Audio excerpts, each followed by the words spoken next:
மக்களே, welcome to the ஃபென்டஸ் show. இன்னைக்கு show நம்ம பார்க்க போகிறது ஒரு தரமான வெப் சீரிஸோட ரிவ்யூ. கர்மா அப்படின்ற கொரியன் வெப் சீரிஸ் பார்த்தீங்கன்னா நெட்ஃப்ளிக்ஸில் அவைலபிளாக இருக்குது. அதுவும் தமிழ் டப்பிங்கோட அவைலபிளாக இருக்குது. மொத்தமாக 6 எபிசோட்ஸ் ரிலீஸ் ஆயிருக்கு. ஒரு எபிசோடுமே ஆவரேஜாக 50 minutes to 1 hour டியூரேஷன். கொஞ்சம் மீடியம் சைஸ் சீரிஸ் அப்படின்னே சொல்லுவேன். கர்மா இஸ் அ பூமராங், அதாவது நம்ம செஞ்ச வினை நம்மளை துரத்தி அடிக்கும் அப்படின்னு கேள்விப்பட்டிருப்பீங்களா? அதை ப்ரூவ் பண்ணுற மாதிரி எடுக்கப்பட்ட ஒரு சீரிஸ் அப்படின்னே சொல்லலாம்.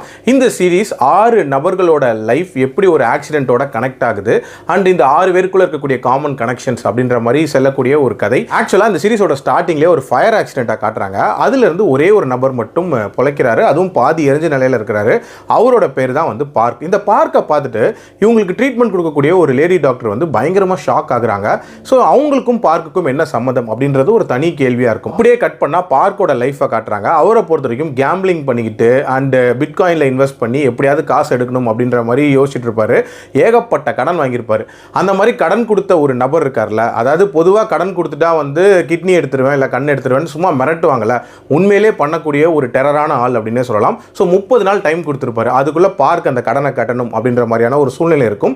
அந்த டைமில் தான் தன்னோட அப்பா பேரில் ஒரு இன்சூரன்ஸ் இருக்குது அப்படின்றத தெரிஞ்சுக்கிறாரு. அதனால் தன்னோட அப்பாவே போட்டு தள்ளலாம் அப்படின்ற மாதிரி முடிவு பண்ணுறாரு. அதுக்கு ஒரு சைனாக்காரனோட ஹெல்ப்பை வந்து இவர் எடுத்துக்கிறாரு. ஸோ இவங்க 2 பேரும் சேர்ந்து எப்படி பிளான் பண்ணுறாங்க அண்ட் அந்த ஆக்சிடென்ட் மூலமாக எப்படி மற்ற கேரக்டர்ஸ் இந்த கதைக்குள்ளே வராங்க அண்ட் இவங்களுக்கான காமன் கனெக்ஷன் என்ன அண்ட் டுவர்ட்ஸ் தி எண்ட் என்ன ஆகுது அப்படின்ற மாதிரி நிறைய விஷயங்களை சொல்லக்கூடிய ஒரு சீரிஸ் தான் இந்த சீரிஸ். எனக்கு இந்த சீரிஸில் பிடிச்ச விஷயமே இந்த சீரிஸோட சர்ப்ரைஸ் எலிமெண்ட்ஸ் தான். அதாவது 6 மெயின் கேரக்டர்ஸ் 6 எபிசோடு அப்படின்ற மாதிரி வச்சிருப்பாங்க. ஒரு எபிசோட்லையுமே சூப்பரான சர்ப்ரைசஸ் அப்படின்ற மாதிரி இருக்கும். அதுலேயும் ஒரு கேரக்டரோட அந்த இன்ட்ரடக்ஷன் அப்படின்றதுமே வேற லெவலில் இருக்கும் அப்படின்னே சொல்லலாம். இன்ஃபேக்ட் இவங்களுக்குள்ள அந்த காமன் கனெக்ஷனை எஸ்டாப்ளிஷ் பண்ண விதம் இருக்குல்ல, அவுட் ஆஃப் த பாக்ஸ் இருக்கும் அப்படின்னே சொல்லலாம்.